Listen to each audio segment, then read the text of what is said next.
All right. We are about to start off everything, and we're about to break it off with a little music.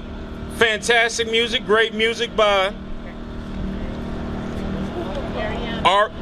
Ariana. Is Ariana? Ariana Namati, Mrs. Paula Saunders and Amber Wood, and the I'm sorry. Look, I'm gonna get this right. Mrs. Amber Underwood. That's what. Okay, all right. Well, look, let's give it up for a round of applause to the musicians for us today.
Okay, all right, now everybody get ready for one of my favorite songs.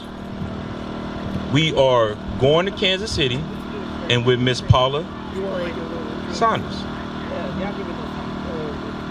All right. All right. Yeah.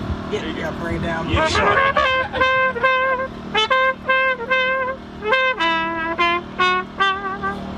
Going to Kansas City, Kansas City, here I come. Going to Kansas City, Kansas City, here I come. They got some crazy little women there, and I'm gonna get me one. Yeah, gonna be on the corner of 12th Street and Vine.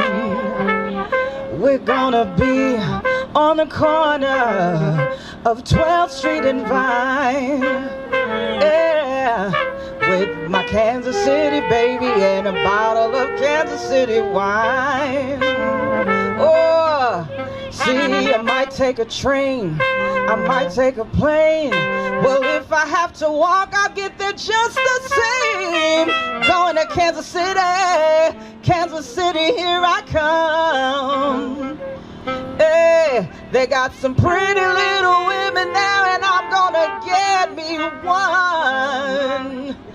They got some pretty little women there, and I'm gonna get me one. They got some pretty little women there, and I'm gonna get me one. Yeah. Welcome to Kansas City, everybody.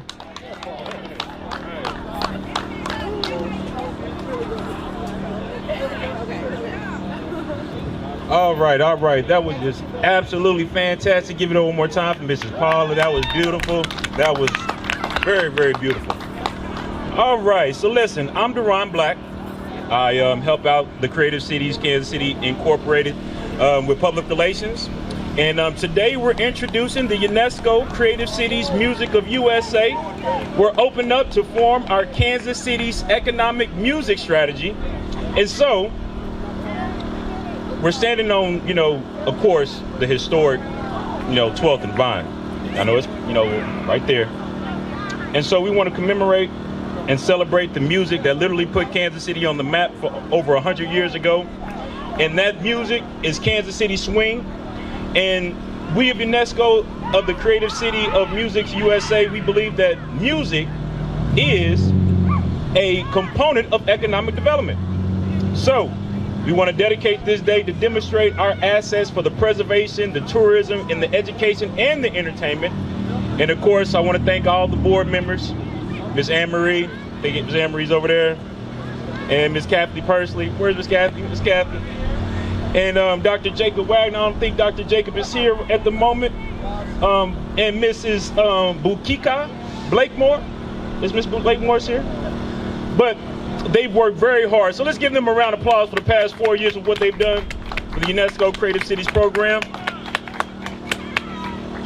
And next, we want to introduce a world-renowned, famous, international African diaspora music master, Bill Summers. Now, Bill has had a storied career, of course, as a musician. Oh, I'm sorry. I'm going too far. Oh, I'm sorry. Look. Miss Dixon is going to introduce Bill Summers. Let me get out the way. Took his job seriously. Okay. Good morning, everyone, and welcome to the UNESCO Creative City of Music. Do you know we are the only creative city of music in the United States under the UN?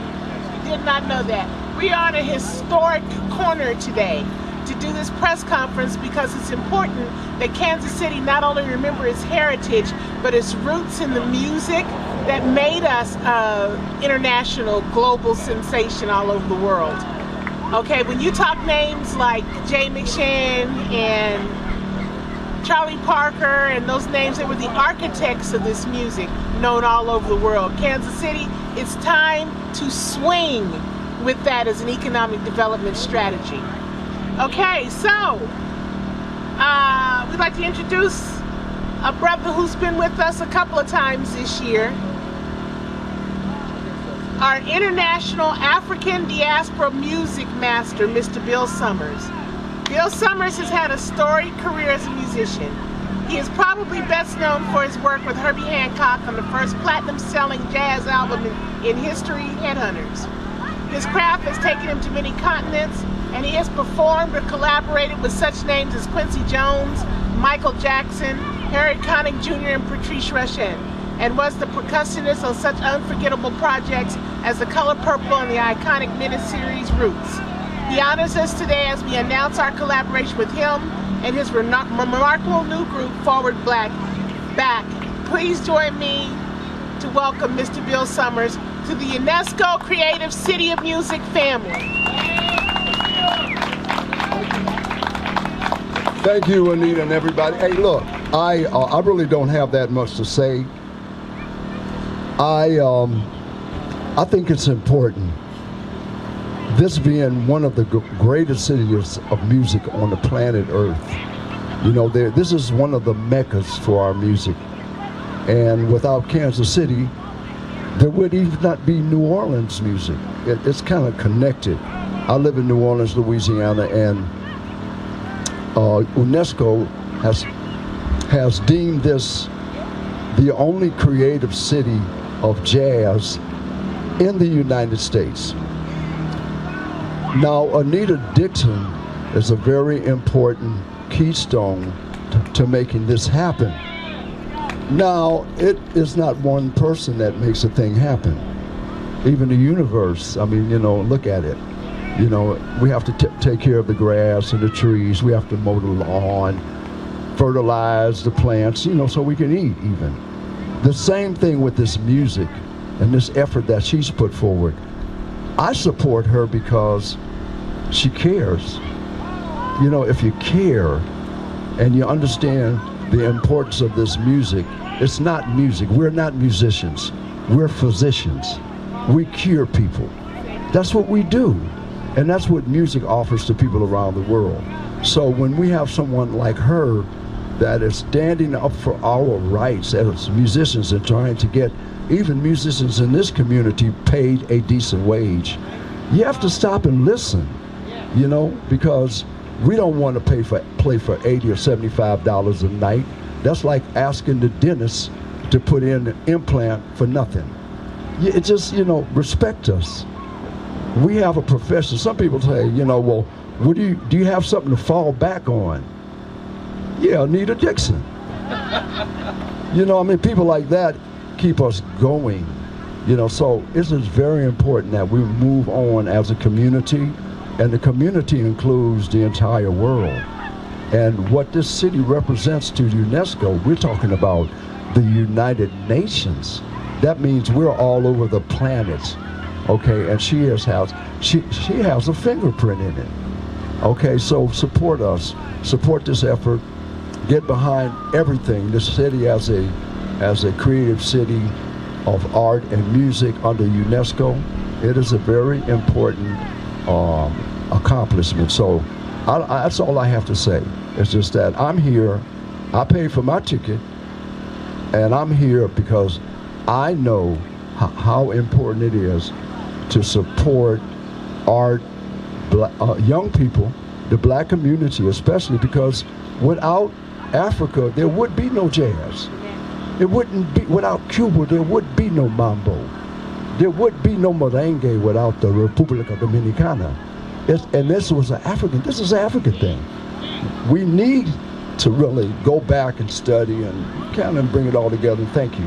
Thank you for having me. Thank you both. Thank you.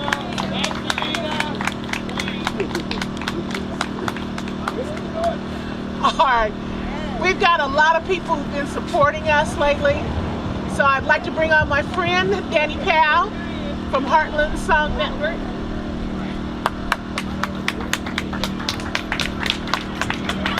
Good morning. I'm excited to be here. Like she said, I'm Danny Powell, president of the Heartland Song Network, and we've been working very closely with Anita and the Creative Cities. Our mission is to elevate the creation of the song through education, collaboration, and mentorship.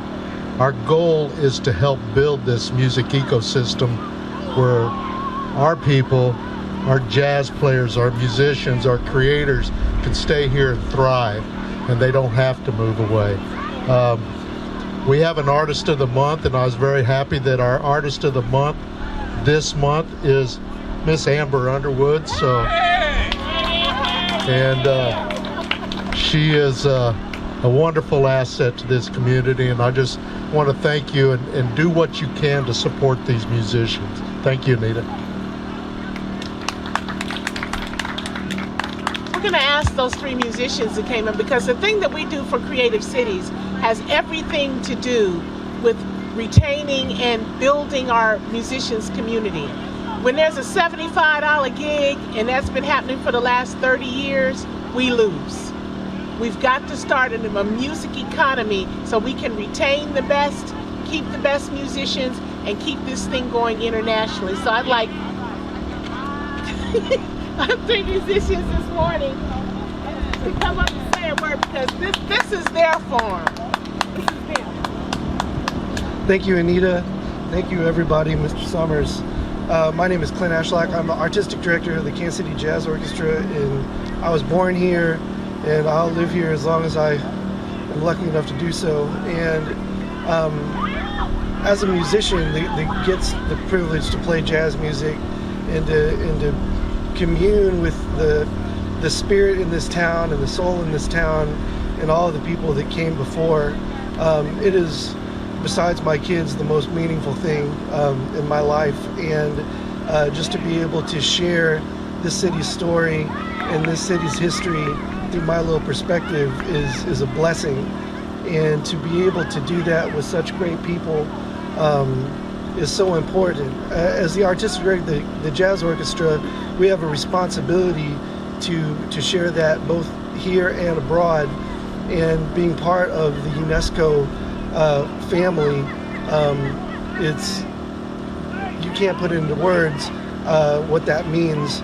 And as a musician, we will cherish that and respect it as we move forward. I always say that in Kansas City, we talk about it being a jazz and barbecue town, but you stop anybody on the street, you're like, what's your favorite barbecue place? They can list like 37 places, and like number 12 is better than number 13 because of their burn ends or whatever.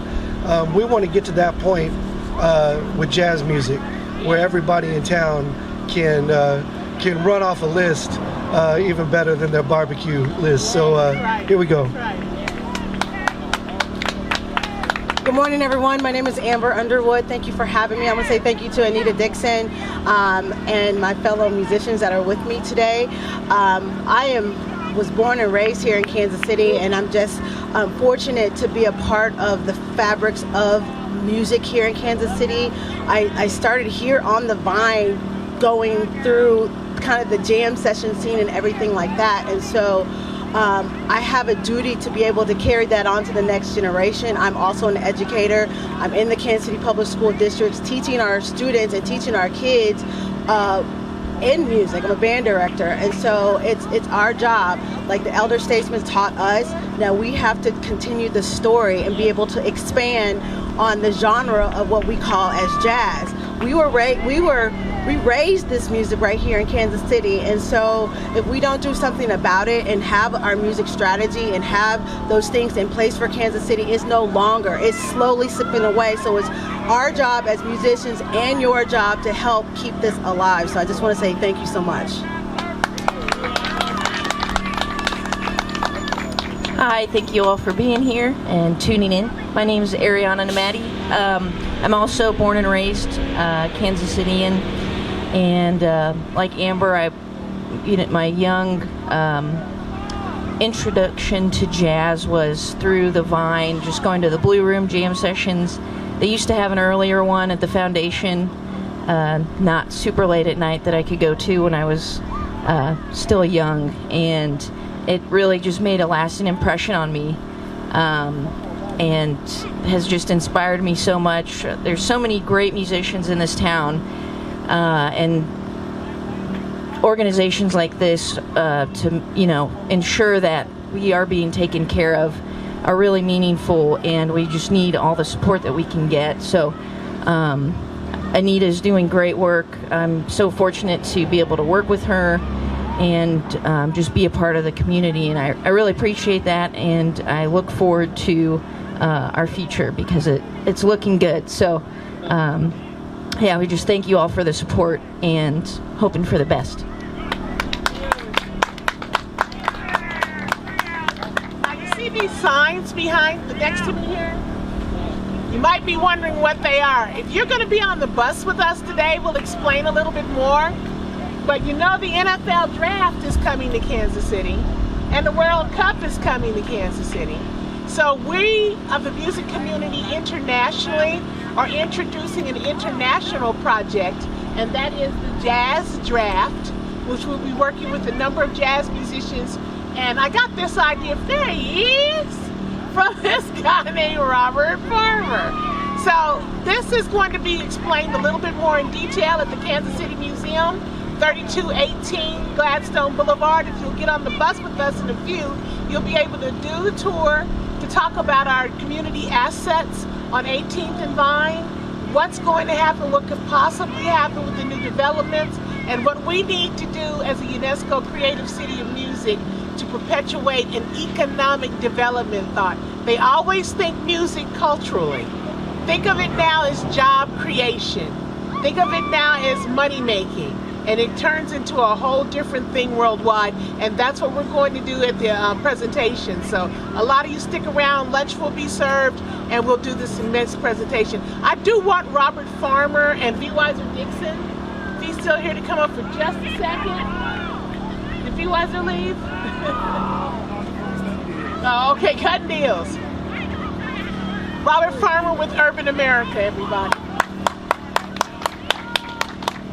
Good morning, Kansas City. Good morning. Name is Rob Farmer. I'm a partner in a firm called Urban America, and I'm not from Kansas City, but I chose to be here.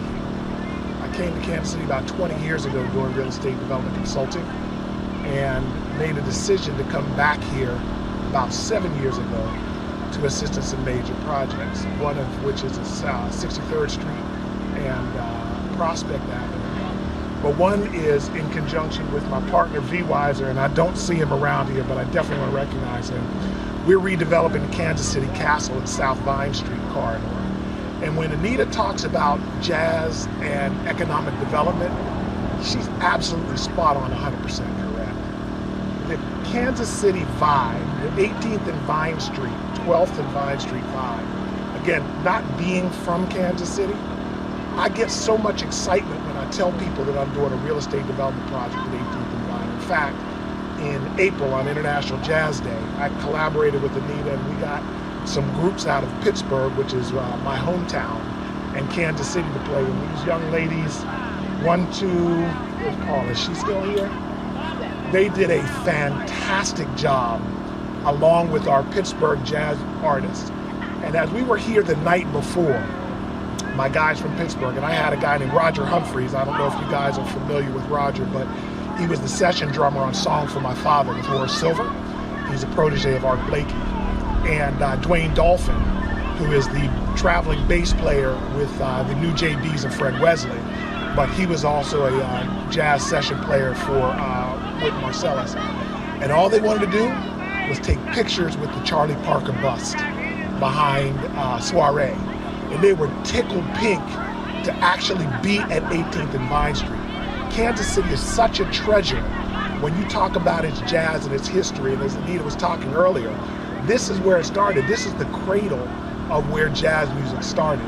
And tying economic development together with that, it takes a thing to a whole different level. You think of music and economic development in towns like Memphis and Beale Street and Nashville and Austin, etc.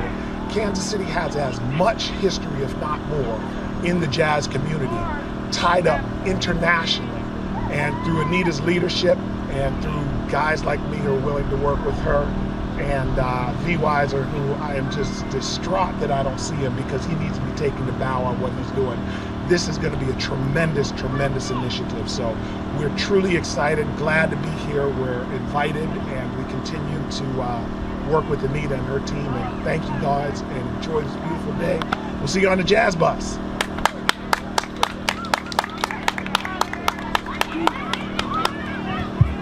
Now, you know, I thank you all for the accolades. I've only done what was left to me. A gentleman by the name of Eddie Baker started this whole thing 40 years ago with the International Jazz Hall of Fame. And I was very young then, and I just followed him. And I got to meet everybody. I got to meet Lionel Hampton, Nancy Wilson, Billy Eckstine, all those people he was bringing to the town. So I actually am standing on his shoulders at this point. So 40 years down the road, we still shouldn't be fighting for our place in the international market for jazz. We should have always been heading this thing.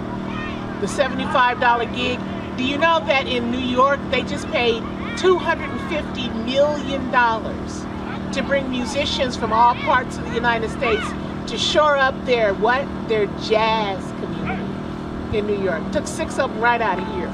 Gone. Makes sense. So we're getting ready to show everyone why this makes sense.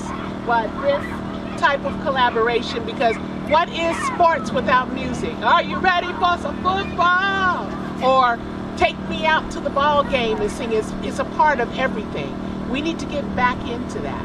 So those of you who are going on the bus is here, and we're going to, I can't help it. I'm sorry. We have an education initiative that we're getting ready to, just standing over there, that we're getting ready to launch here. We have the first Department of Labor recognized apprenticeship for musicians in the history of the Department of Labor. And this gentleman and the one behind you will be heading that program. It's called the American Music Apprenticeship Program. And I just wanted him to say a few words as a community educator. Thank you very much. No, this is not my real voice. I'm just silly like that because Kansas City, we've been through so much. You got to express life, and I think that's what music does. It expresses life. It educates, and we call it edutainment.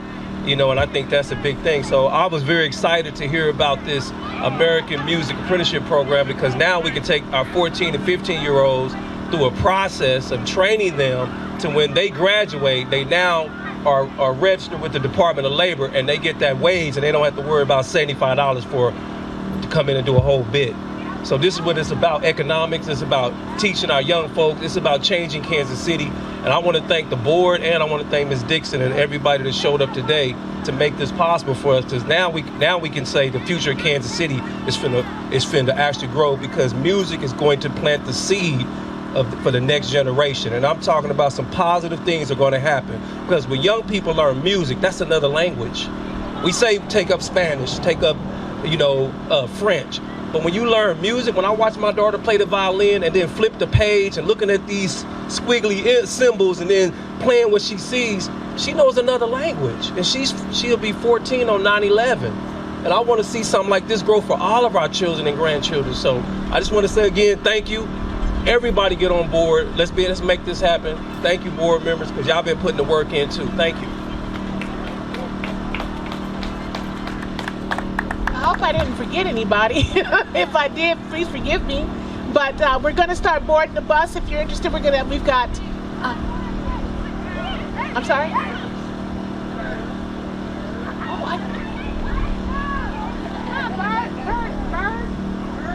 Bird.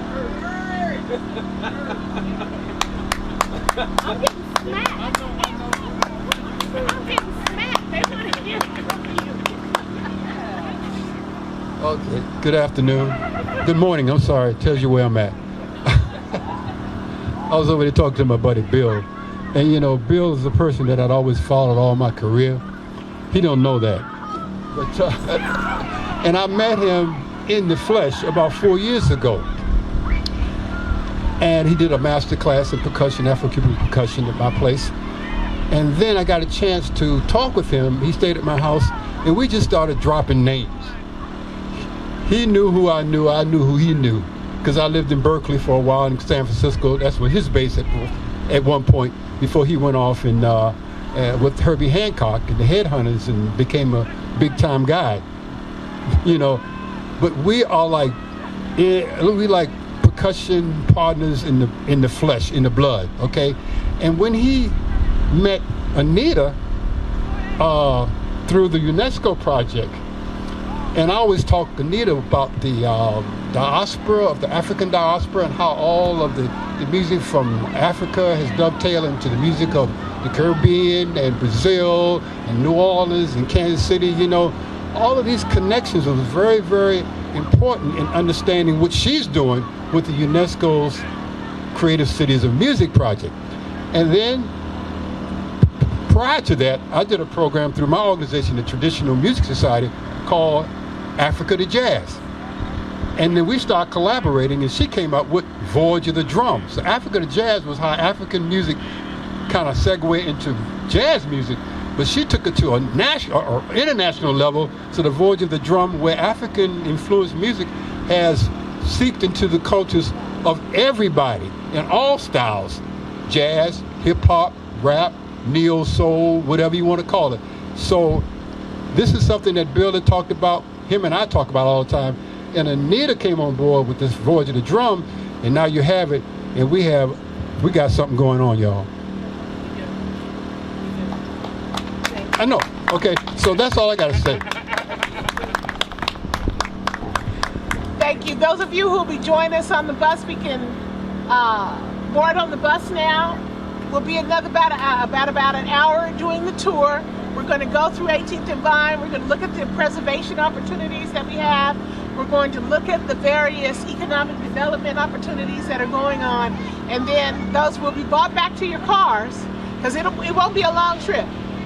You'll be brought back to your cars, and then we'll head over to the Kansas City Museum. Okay, so those who are coming with me, let's go on ahead and board while we pack this up.